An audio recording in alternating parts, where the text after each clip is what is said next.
I'm TJ Maslela from Palatable Politics, and we are here at the B20 doing a special series on business and covering the B20. We're going to be giving you insights, interviews, and letting you know how this goes and how it contributes to the G20. Comment below, let us know. Palatable Politics.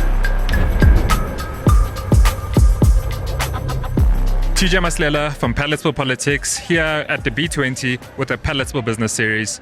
I've got another delegate for you that's going to give us insight and more information about his company, what he does, and how they've contributed towards the B20.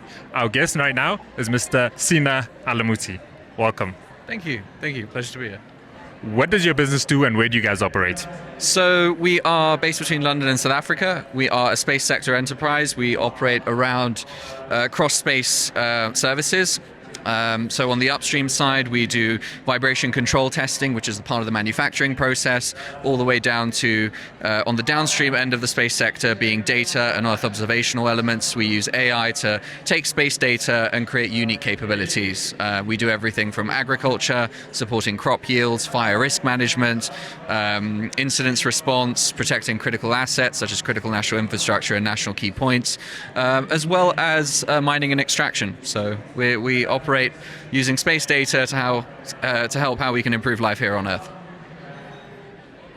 That's a mouthful and very technical. But I'm stuck on the vibrations. What exactly is that when you guys said the first component? Yes, absolutely. So vibration testing is a key part of the manufacturing process. So when you're sending assets into space or into orbit, even automotive assets, you need to be able to test the rigidity and how they can withstand certain vibrations. You do that by undergoing vibration tests, which are essentially a machine where you put the asset on top and you can run various tests to get various thresholds, which then helps you get an understanding of how safe your component is and how useful it is within that contested environment.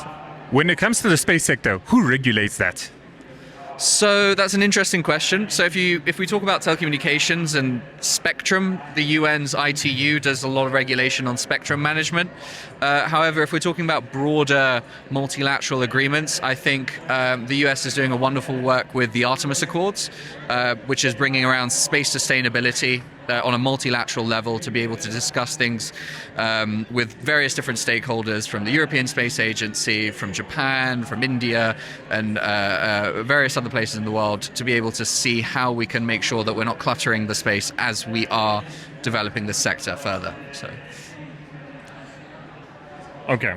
So now you get to the companies, example like your Starlink, who have used technology in a way many of us wouldn't have imagined that possible. What's your take on that and the future the globe has to play in terms of making that industry, improving our lives? I hope that makes sense. No, absolutely. So Starlink falls in the classification of low Earth orbit. So these are small satellites, large constellations that can provide low cost, high bandwidth capacity to people in various different areas in the world where infrastructure is hard to reach.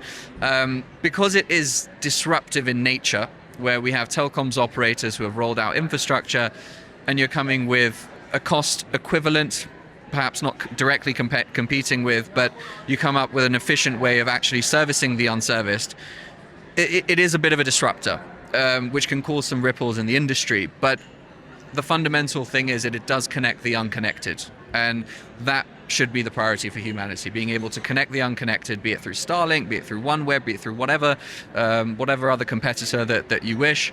What we need to do to develop society is make sure that everybody is connected, and everybody who does work within the remote areas are able to brand their work and market their work and access markets. And if you look at, for example, school systems. There are a lot of online schools or courses you can take online and upskill, where a child from a remote area can teach themselves skills and earn certifications at a very, very low cost, or many instances for free, and upskill themselves to compete in the global marketplace. And I think the quicker we can get people connected, the quicker people can start to support themselves and be able to be finding their own equity in the marketplace. And from your time here at the B20 Summit, what are some of the takeaways or something you found interesting that you would like to share with our viewers?